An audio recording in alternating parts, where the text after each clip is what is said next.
Hello, blessed Mabon. Happy autumn equinox to those who celebrate. Today I'm going to touch on, sorry, I'm looking everywhere but at the camera. I'm going to, come here. I'm going to touch on some books to kind of give you ideas on maybe how to celebrate the Sabbath if this is the first one for you, or if you don't really celebrate but kind of want to celebrate. So these are books because I'm a bookworm. I'm a book person. These are some books that might want to give you an idea. To start with, I just want to.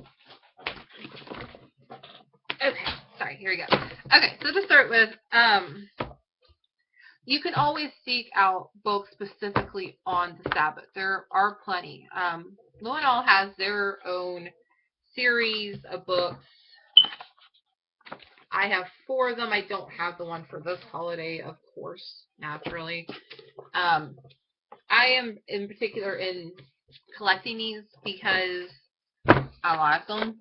But you could go that way. The one I'm missing for today's holiday, I'm actually missing 4 of them. But the one for today's holiday is Autumn Equinox, The Enchantment of Mabon by Ellen Dugan. I really like her style of writing, so I'm definitely going to seek that out, but I ain't buying it from the Luenol website because it's $10.47 from them without shipping and handling. So, no. I'm sure I'll find it used somewhere. That's how I came across 2 of them that I have. The one by Raven Gamasi for Beltane and the one for Yule by Dorothy Morrison. You can always go for more structured books.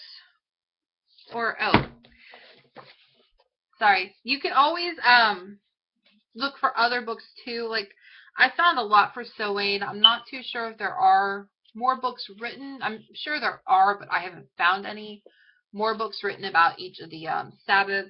Like, I have this one by Gerania Dunwich, which is for Soane, and I'll probably do some of those books in October.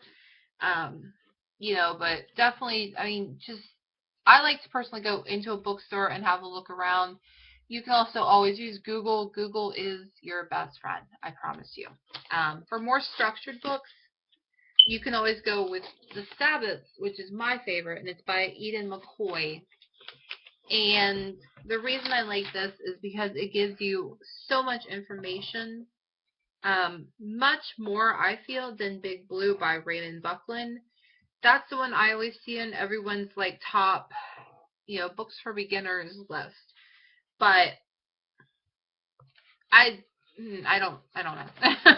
I like Raymond Buckland's work most of the time, but I have a love-hate relationship with him. I don't like all of his work. But this one gives you songs and optional group ritual versus solitary ritual, craft ideas, food ideas, and like I said, music. I haven't taken the time to study any of the music. I'm not going to because I don't feel like singing these songs. But if you wanted to do a big family ritual or maybe organize, a pagan festival in your area, this would be a big help, I think. Personally, my favorite book for inspiration on rituals, and I choose this one as my favorite because it, in fact, does cover every single Sabbath, and that is Michelle Skye, Goddess Alive. It's a wonderful book overall. You get about 13 to 15 pages on each Sabbath, but I like this one most because while still giving you some ideas on how to celebrate or go about,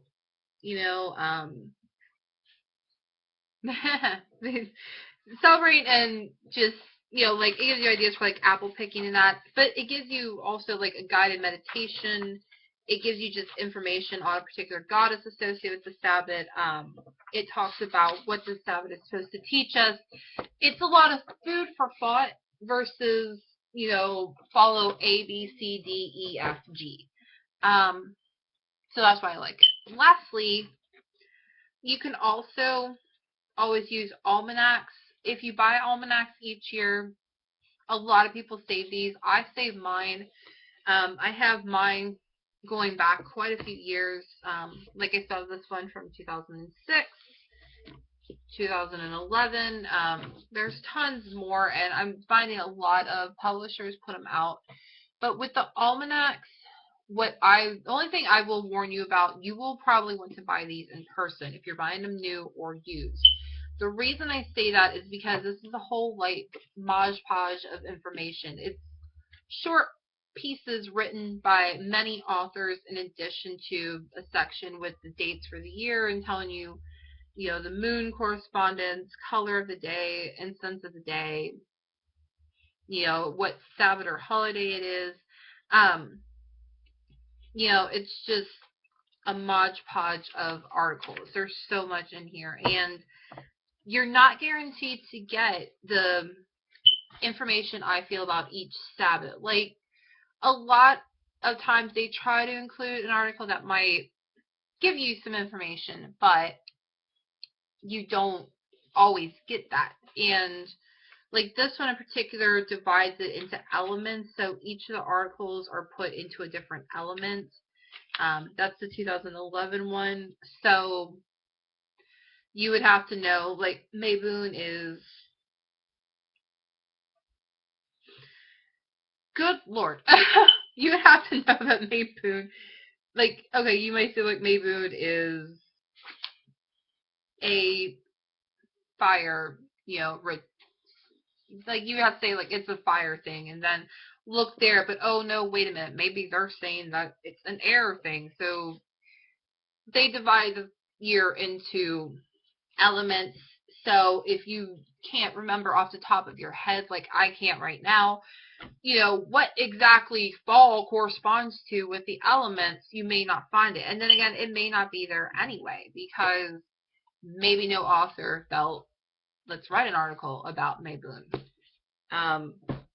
Like this one, just to give you another example, it has symbolic, but it doesn't have any of the other Sabbaths. So, again, you're going to be like kind of hit or miss with what information you are or are not getting out of there. So I always recommend picking those up in person. So that's it for today. Thank you guys for watching this video. If you have any questions, you can always leave them in the comments. You can always feel free to tell me too, what is your favorite way to get inspiration for the holidays? Is it just wandering outside? Because some people, stuff springs into their head just by stepping outside. Other people like myself, are just quite happy sat under a tree with a book, and that's how we get our ideas. So thank you guys for watching once again, and goodbye.